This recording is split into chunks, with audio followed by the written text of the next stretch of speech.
Hi there, welcome to this tutorial on initializers. In this tutorial, let's look at what a static initializer is. Also, there are something called instance initializers, and let's see what's difference, how they are different from the constructors. So, just like the constructors, the initializers are also used to initialize values into an object or a particular class. So let's start with looking at like example of a static initializer. Okay, here I have a class with one static variable called count and another static variable, another instance variable or a member variable um, called I. So the syntax for a static initializer is very simple. You use the keyword static, an open brace and a close brace. So this is basically a static initializer block. So if I write here something like system.out.print, let's just say let's just try to print the value of count. Count is and count.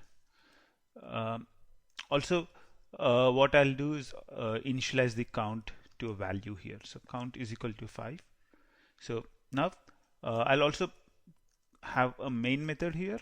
Let's create a main method and let's create a few let's create a few instances of this class. Example1 is equal to new of this. So I'm going ahead and creating a couple of instances of this class just to show you the output, and let's see what happens from there. So let's run this. You'd see that the count is 5 is printed only once. So even though I'm creating two instances of these variables, this particular piece of code is run only once. That's basically your static initializer. The static initializer is called only once when a class is being loaded by the JVM. So when like this class initializer examples is created, it's being loaded into the JVM. This static initializer will be called, and the value for this variable, for this static variable, is assigned, and this code gets executed. And how many ever instances you create of that particular class. Here I'm creating an object of this class called example1, and here I'm creating an object of this class called example2. How many ever instances of this class you create, it doesn't really matter. The code in the static initializer is executed only once. So let's just try and do a debug. What I'll do now is I'll even comment these lines of code. So I've commented this line of code and this line of code as well, and let's see what the output is. Run as Java application. You'd see that the output says count is 5. So basically the static initializer is getting executed even when there is no instance of this class is getting created. And also irrespective of how many ever things you would create,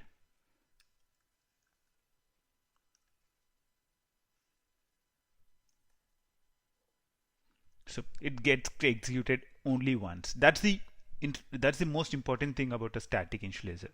It gets called once per a class. And now let's look at a few rules regarding to the static initializer.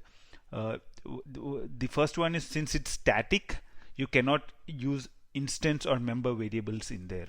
So if I try to do I is equal to 10 or I plus plus, whatever, because you'd see that it says cannot make a static reference to a non-static field. So you will not be able to access a member variable from a static method. That's a very important thing. Now what we'll do now is we'll add another kind of a block which is called a member initializer or an instance initializer. So the syntax of an instance initializer is very simple. You just open a block. So open brace followed by a close brace, and in between is your code. So let's say I say system.out.println, then let's say print I is plus I. and I say here I plus plus. So this is basically a instance block or a member block, and let's try and run this program. So I'm having this 1, 2 and 3 times. So let's see what the output is. So as you can see, count is 5. I didn't give a system.println, so let's do that just to make it easy for ourselves to read the output.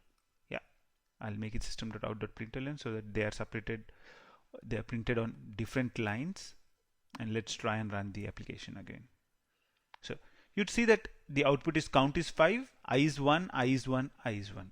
Okay, now just to explain this, as you can see, the initializer block, the member initializer or the instance initializer block is called 3 times, whereas the static initializer is just called once. So here comes the most important thing. The instance initializer is called for every instance of this particular class. So that means, like, here I'm creating an instance of the class first instance, it gets called once. The second instance, it gets called once. The third instance, and it gets called again once.